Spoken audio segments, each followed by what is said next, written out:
My name is Mark Henning Anderson, born in New Jersey in 1940, and spent 25 years in Minnesota, and then moved to Florida. We have 4 children.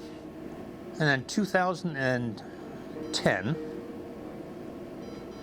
my wife had a stroke, and then in 2013, I was diagnosed with leukemia. My biggest problem with the leukemia was fatigue. Typical. And sometimes when you get out of chemo, you feel not like dancing on a table.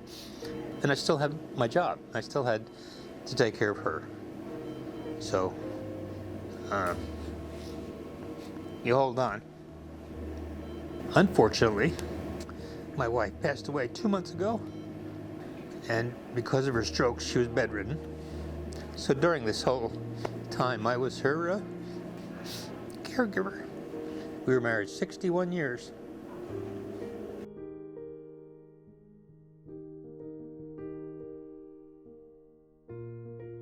So I first met Mark about a little over 4 years ago.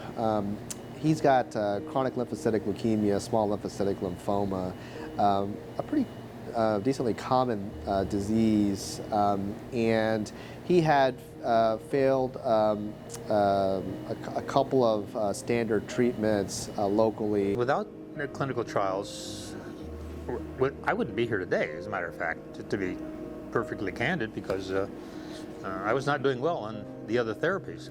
You know, to be a candidate for most clinical trials, each one has their own eligibility criteria. They're looking for specific situations within that patient's disease course. He fit the criteria for that particular trial in terms of, at that time, there were certain groups of patients who have received a certain therapy in the past, and he had certainly done that and needed new therapy at the time. I wanted to participate because it was about time for me to do something.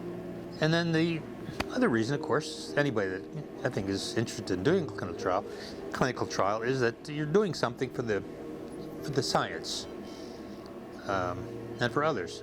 Participation in the particular trials that he was involved in has been pretty impactful, right? Because one of the previous trial that he was on prior to us meeting, that drug eventually became FDA approved.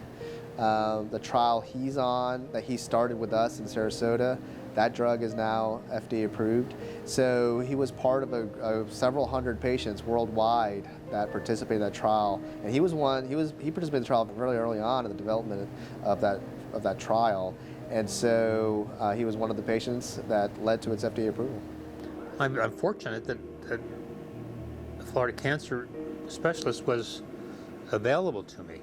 You know, if I'd lived in East Chinoin, I wouldn't have had that opportunity. So, in that sense, I was fortunate. Dr. Patel is just super.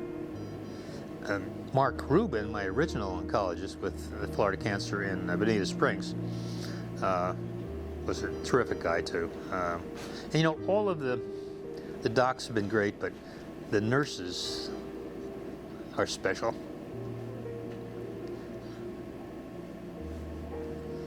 Every one of them was just terrific, concerned,